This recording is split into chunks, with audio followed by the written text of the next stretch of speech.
Di awal tahun 1446 Hijriah ini di Kalimantan Selatan diramaikan dengan berita darurat kecubung. Diberitakan kemarin ada 2 orang di Banjarmasin yang tewas setelah mengkonsumsi kecubung dioplos dengan alkohol dan obat-obat terlarang. Sementara 35 lainnya masih dirawat di rumah sakit. Kalau secara nasional darurat narkoba kita di Kalsel lebih murah harganya, yakni kecubung. Dan ini bukan hanya tahun ini. Tahun sebelumnya belasan orang di Hulu Sungai Utara juga mengalami halusinasi massal dikarenakan sama mengkonsumsi kecubung dicampur dioplos dengan zenit. Masyarul muslimin rahimakumullah, ini negeri yang banyak kaum muslimin yang ada di dalamnya. Banyak sekali pengajian di tempat-tempat kita ini. Tetapi di Indonesia, negeri yang katanya negeri yang berbudaya, bahkan merasa lebih baik daripada Arab. Sebagian orang mengatakan begitu. Tapi kenapa mengatasi masalah seperti ini tahun demi tahun jangankan kita atasi, mengerem laju pertumbuhannya saja kita tidak mampu. Kalau dulu ada kasus narkoba yang menyeret Jenderal Teddy Minahasa, sekarang Kombes Julius Bambang, sama pembesar sebuah institusi di negeri kita ini, ditangkap di hotel bersama seorang wanita sedang nyabu dan membawa 1,1 kilogram sabu. Penanganan hal ini sudah banyak dilakukan, ma'asyiral muslimin rahimakumullah. Mulai awal Januari kemarin ada 17.855 kasus narkoba. Ini senantiasa bertambah dan bertambah. Ma'asyiral muslimin rahimakumullah, kita patut merenung terlebih di awal tahun ini. Apa kira-kira masalahnya? Kenapa jadi sulit sekali persoalan ini diselesaikan? Padahal berbeda dengan Rasulullah sallallahu alaihi wasallam. Beliau saat itu hidup di lingkungan yang terbiasa masyarakatnya mabuk, terbiasa meminum minuman keras, khamr. Tetapi dalam waktu 10 tahun di Madinah, beliau bisa menghilangkan kebiasaan itu. Bahkan sahabat yang awalnya kecanduan sekalipun, begitu turun ayat tentang haramnya khamr, mereka berhenti. Kenapa sekarang tidak demikian?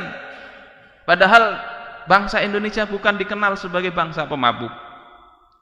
Masyarul muslimin rahimakumullah, hal pertama yang perlu kita lihat sekarang penyebabnya adalah hilangnya orientasi kehidupan banyak masyarakat Indonesia saat ini. Tidak lagi tahu apa tujuan hidup itu. Tidak lagi tahu itu. Atau kalaupun tahu sekedar teori, tidak merasuk ke dalam perilaku kehidupan sehari-hari mereka.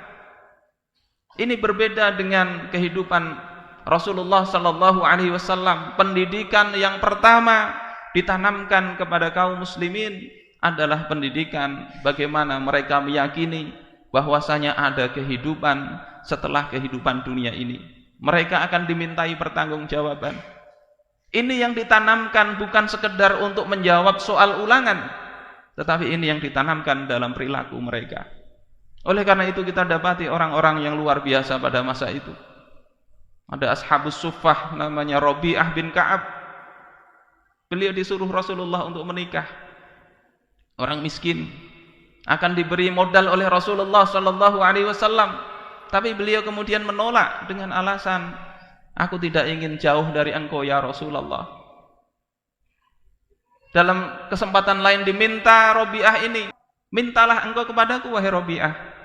Apa permintaan engkau? Akan kukasih. Yang diminta oleh Rabi'ah ternyata adalah ingin mendapatkan syafaat Rasulullah di akhirat kelak agar dibebaskan dari api neraka. Rabi'ah tidak memikirkan kenikmatan duniawi. Sebetulnya sangat layak untuk memikirkan, itu pantas karena dia miskin. Tetapi mereka, para sahabat lainnya juga tidak memikirkan hal itu. Masyarul muslimin rahimakumullah, kenapa orang-orang seperti ini muncul? Tidak lain karena mereka lebih mengharapkan kehidupan di akhirat Mereka lebih menginginkan keridhaan Allah Subhanahu wa taala daripada sekedar kenikmatan duniawi. Beralih ke masa tabi'in, ada seorang tabi'in besar namanya Imam Al-Hasan Al-Basri. Suatu ketika beliau lewat, ada seorang pemuda yang sedang tertawa-tawa. Beliau bertanya, "Wahai anak saudaraku, apakah engkau sudah pernah berjaya melewati Sirat?" Kata pemuda ini, "Belum." Kemudian Al-Hasan Al-Basri mengatakan, "Kalau begitu, kenapa engkau tertawa seperti ini? Padahal hari-hari kelak itu teramat amat sulit. Kita belum jelas selamat atau tidak. Kenapa bisa tertawa terbahak-bahak seperti itu?" Masyarul muslimin rahimakumullah. Hal yang kedua yang kemudian menjadikan kenapa narkoba ini sulit untuk ditangani adalah bahwasanya penanganannya tidak secara serius menggunakan hukum-hukum syariat Allah Subhanahu wa taala. Kita tahu narkoba itu haram, semua tahu. Tetapi bagaimana hukumannya? Padahal Allah dan Rasulnya telah menjadikan hukuman tertentu yang khusus untuk pelaku peminum khamr, termasuk pelaku mukhaddirat, obat-obatan terlarang ini. Ada hukuman yang mesti diberikan kepada mereka. Ketika ini tidak diterapkan dengan tegas atau kita pilih-pilih, maka bagaimanapun juga hal ini tidak akan kita bisa atasi dengan baik. Kemudian yang ketiga itu adalah selama orang-orang yang kemudian menjadi bandar narkoba itu menjadi tokoh-tokoh publik yang kemudian mereka tidak tersentuh hukum atau tersentuh hukum tapi tidak dihukum sebagaimana mestinya dalam hukum Islam, maka manusia akan melihat, oh tidak mengapa untuk melakukan dan terjerumus ke dalam narkoba itu. Masyarul muslimin rahimakumullah. Mudah-mudahan Allah menjaga kita, menjaga keluarga kita, anak cucu kita, tetangga-tetangga kita agar tidak terjatuh ke dalam kejahatan yang Allah murkahi ini.